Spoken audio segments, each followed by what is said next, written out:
According to a report by DHS, Department of Human Services, 1 in 5 people in this country have a disability. Or as Rick rightfully put it, that's 20% of the population. Now, I did a head count earlier on, there's 21 people in this room right now. So if this group were to represent a sample of the population, guess how many of us here would have a disability? 3. 4. Oh, 4. 20%. Yeah, 4 people. And of that 20%, there are many people out there who are in the workforce and who are looking for work. So what does it say to us? That diversity in the workplace is very important. So for the next 25 or so minutes, I'll be talking about a few things. Now, if you have any questions, by all means, raise your hand and ask. And if, in the very unlikely scenario, you've got a question that I can't answer, that means one thing. It's a very bad question. Another thing. Guys, on a serious note, I have got a tendency to talk very fast. When I get excited, I get passionate, I talk fast. And when I start talking fast, there'll be things that I'll say which you will catch on the way home, not here. And I've got a speech impediment. So when a person with a speech impediment starts talking very fast, it's like a racing car without a steering wheel. You don't want to be near there, okay? So if I start talking fast, tell me to go slow, okay? I'm used to this. I do a lot of public speaking and people tell me to go slow. So, diversity in the workplace, why is it important? Can anyone tell me? Why is diversity in the workplace important? Yes? It adds to your bottom line. Yes, that's your bottom line. Excellent. Anyone else? Why is diversity in the workplace important? It reflects your community. Exactly, all inclusive. That's right. In my opinion, diversity in the workplace is important because it gives people a fair go. Everyone is included, right? And when I walked into this room, one of the first words I noticed in this room was, follow my finger please, follow my finger. Discrimination. So diversity eliminates discrimination. So I'll give you a few points that you can take away and use in your workplace about diversity. Before that, I want to touch on something which is very passionate and dear to me, and that is mental illness in the workplace. Because people with a physical disability, you can see it. A person's in a wheelchair, right? Just a physical disability. What about mental illness? Statistics.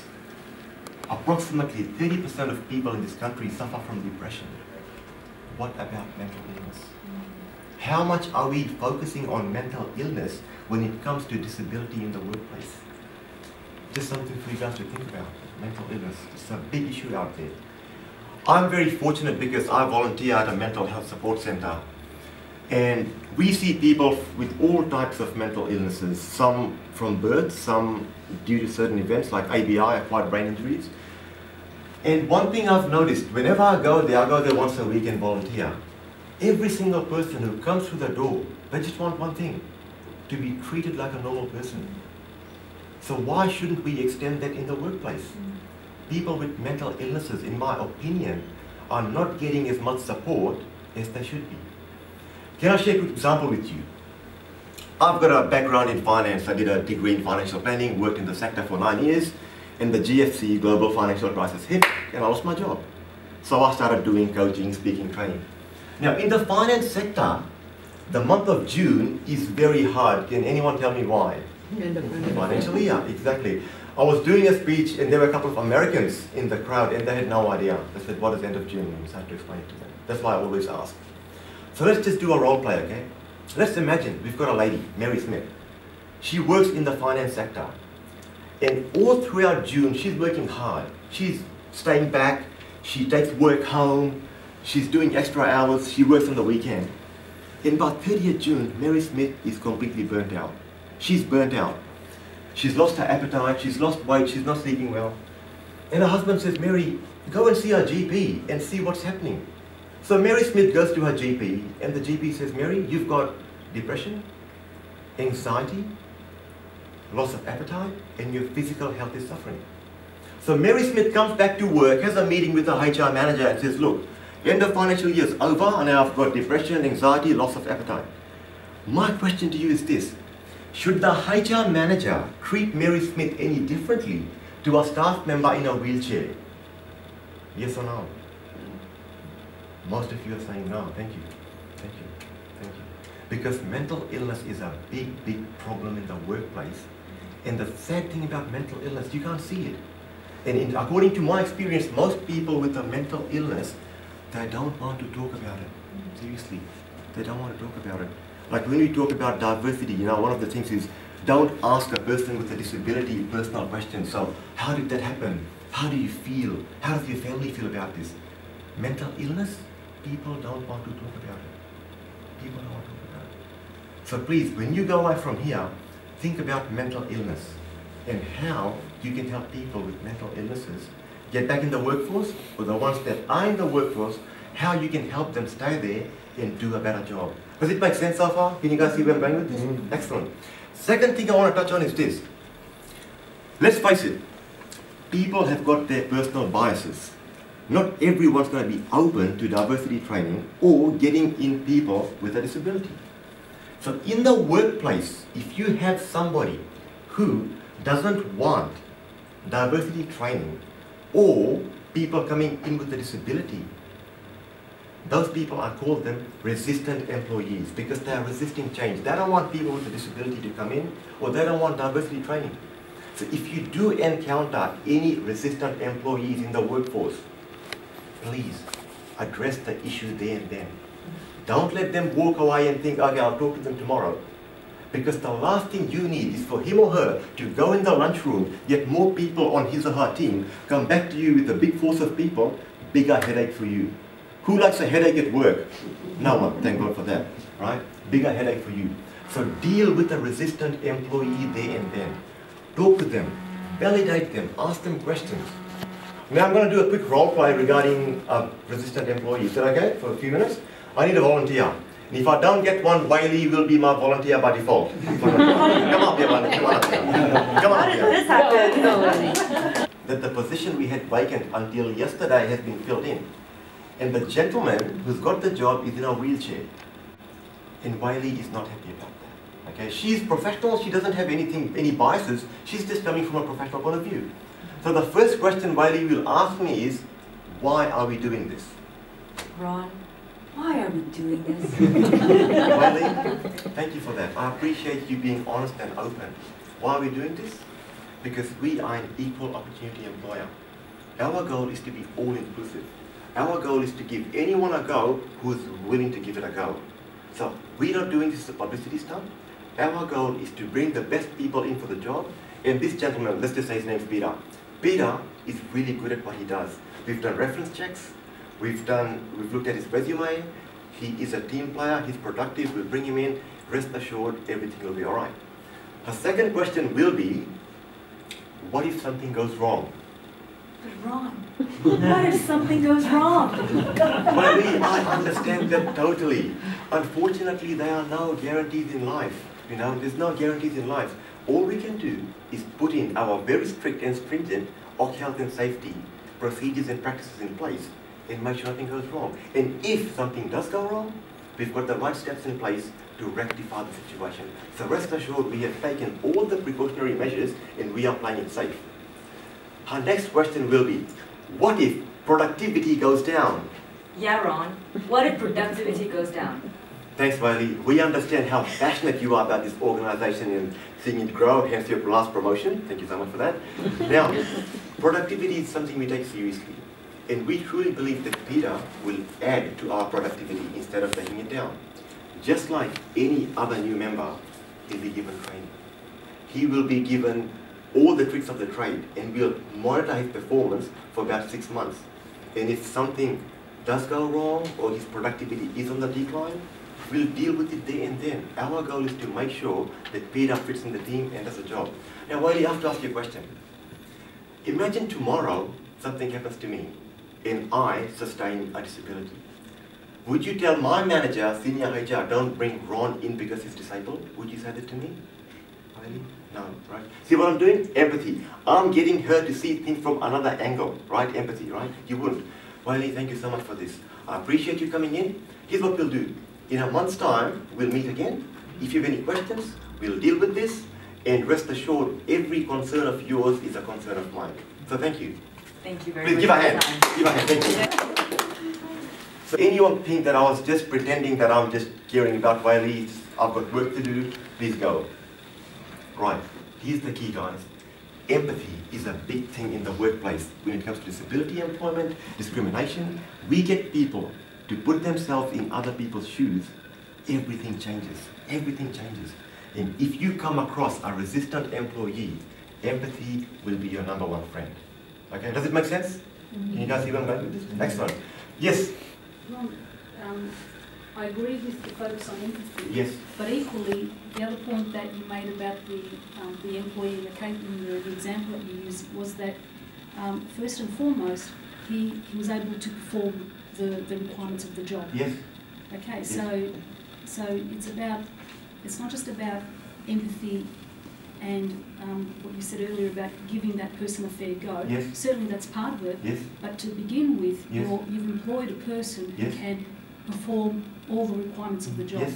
And is meeting the business requirements of the employer.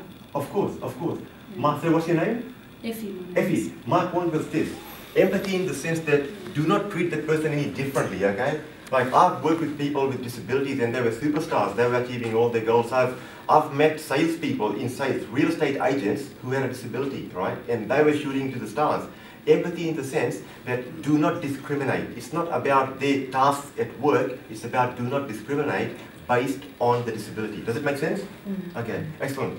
So now I'll give you 5 little points that you can take away with you and integrate them in your workplace, okay? And you know, I said, I'll talk too fast. If you can't write this down, I'll give you my contact details, shoot me an email, I'll send them to you, okay? Number 1, create a culture of awareness and acceptance. Create a culture of awareness and acceptance. Let me give you an example. Earlier on this year, I did some staff training for an organization. They are one of the world's biggest software development companies. It was a 2-day staff training program on effective communication. So I went there, and the first staff member who was at the venue, we got along really well, and as it happened, his wife and I supported the same football team, AFL. Any AFL supporters here? Followers? People yep. follow the team? Okay. So his wife and I, we support the same team, and if you're wondering which team is the best team in the league, the Hawthorn Football Club, 13, 14, possibly 15, okay? So we started talking, and we really got along really well, and during the break, first day, second day, every break we spoke to each other, we had lunch together. By the end of the second day, this guy started opening up to me, right? He was a senior manager. As it turns out, his wife had cancer. She still has cancer, we keep in touch. And he was taking a lot of time away from work. He was staying back till late, he was working on the weekends, and he said to me, he said, Ron, this is taking a toll on me, emotionally, mentally, physically. And I said to him, I said, have you spoken to HR about this? Now the HR lady, the one who hired me, became a good friend of mine. And he said, no, I haven't. I said, would you like me to talk to her? And he said, if you want. So at the end of the second day of training, I went to the HR manager and I said, do you know this is happening? And she said, no, I don't, but I had a feeling something's wrong with him. So she said, look, leave it to me, I'll talk to him. This was the Friday. The following Tuesday, I get a phone call from the HR manager. She said, Ron, thanks for bringing that to my attention. I've had a good chat with Ian. I had no idea how serious this was. And she said, we have decided to give him 1 week off. We have delegated his tasks to all the other staff members, and we have advised our staff not to contact him for a week. Awareness, acceptance. You bring them together, equals empathy. It's that simple. Awareness and acceptance, very important. So create a culture of awareness and acceptance. 2, always, always, always educate your staff. Like Rick was saying, training people in the workplace about diversity is very important, because when you bring someone in with a disability, it won't be a shock to the system because they are sort of used to this, they're expecting this. So constantly train your staff. 3, keep an open door policy. Very important, guys, keep an open door policy. Let me just take you back to what we did before. The HR manager had a resistant employee.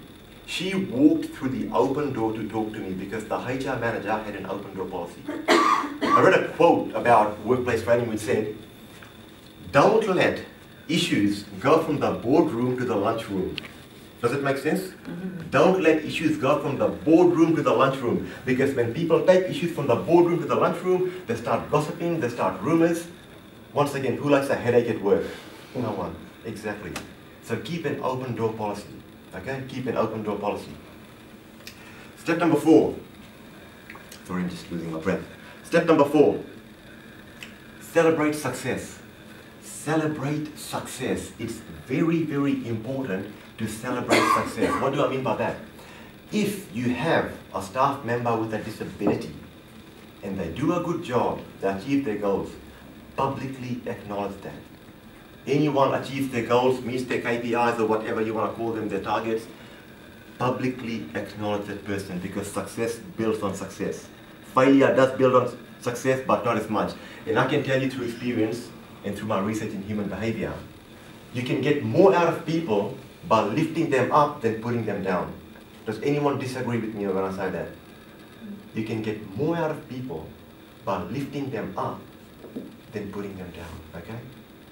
So celebrate success. Yes, please.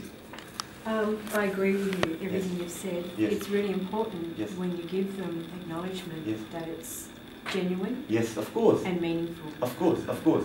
Because one thing I was saying before, 20% of the population has got a disability, right? Getting them in the workplace is good. Keeping them there is the hard part. Very hard part. Last year, the place where I volunteer, we were sent to a PD, Professional Development Day, and we had people from many different job service providers, and they all had the same issue. They can place people in the workplace with a disability. Keeping them there is a bigger challenge. So you're right, if you acknowledge them, you build them up. Okay? You acknowledge them, you build them up. And step number 5, finally, provide specific support. Provide specific support. When I used to work for one of the biggest financial services providers in the country, the gentleman next to me was in a wheelchair. He had this condition called motor neuron something. The further away the body part is from the brain, the lesser function it has. So his legs, he could not walk. He's in a wheelchair. Every time we had a social event, Christmas in July, Christmas party, end of financial year, HR would call me and say, Ron, can you make sure when we get to the party, if there's no ramp, would you be able to get somebody, lift up the wheelchair and take Peter inside? Yeah, for sure. So provide specific support, because you show the staff member with a disability that you care about them. Okay? So, like Rick was saying, like I was saying, 20% of the population has got a disability. Most of them want to come back to the workforce. Some of them are actively looking for it. It's our job to make sure that we bring them in the workforce. We make them feel like they belong there, they make a difference, and keep them there. So I wish you all the very best in going out there and creating these positive changes for the people who need it most. Thank you.